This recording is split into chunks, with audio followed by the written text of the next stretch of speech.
Alright, so I guess this is part 4 of the realistic TRC 431. Well,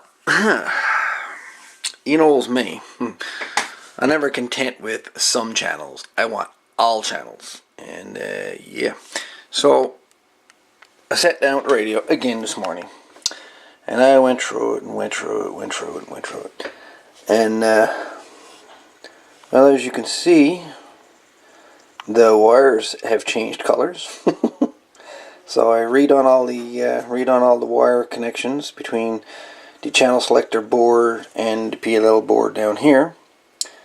And I said, okay, well, I'm going to go one step further, just in case there's something else going kind of odd here.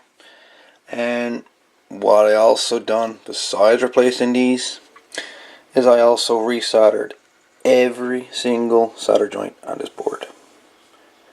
Every solder joint I redone. So I figured maybe there's a possibility that there's a cold solder joint on this board. So I did that. I resoldered every connection. I replaced the wiring with brand new wiring.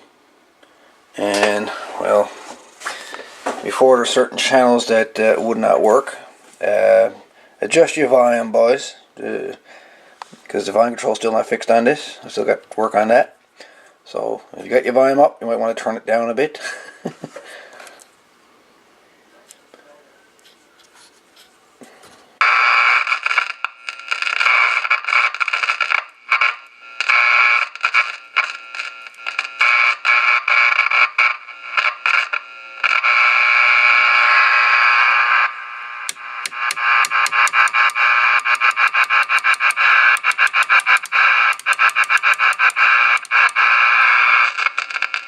So I got receive back on every channel.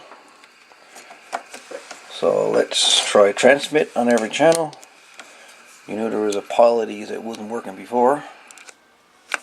Channel 1, channel 2, channel 3, channel 4, channel 5, channel 6, channel 7, channel 8, channel 10, 9 and 10, channel 11, channel 12, channel 13, channel 14, channel 15, 16, 17, 18, 19, 21, 22, 23, 24, 25, 26, 27, 28, 29, 30, 31, 32, 33, 34, 35, 36, 37,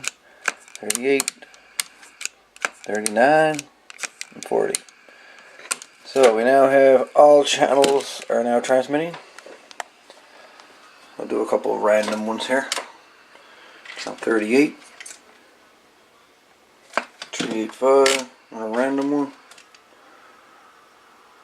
Channel 32,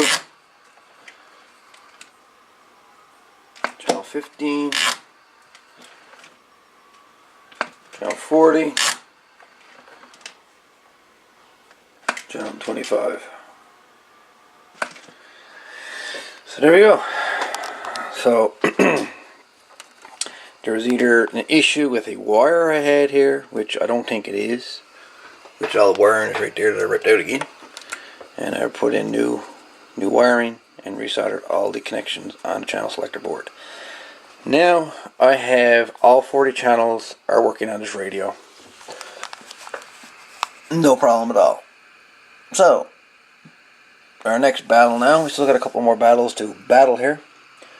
We got that meter to figure out. We've got the volume control to fix, as well as getting the fuse put on this power supply.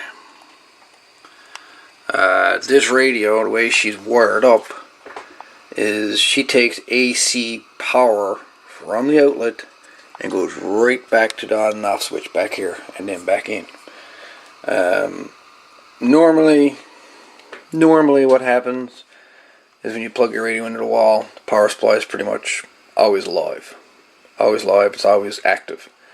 And your on and off switch usually switches your DC from your power supply to your main board. It's usually what goes on there. But the switch on this one is actually switching the AC power on and off. And so basically what I want to do with that, I don't want to bring the AC power out to the volume control at all. All I want to do is control the DC power here. I want to put a fuse in here, a 2 amp, 1 amp or 2 amp fuse on the power supply. And that'll take the AC potential off the front. Nothing worse than grabbing hold of that and electrocuting yourself now, is it? And yeah, so that's the plan. I'm going to rewire this so DC is switched back here and not AC.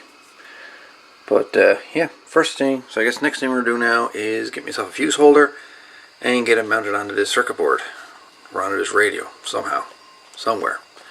Anyways, stay tuned. Lots more to come.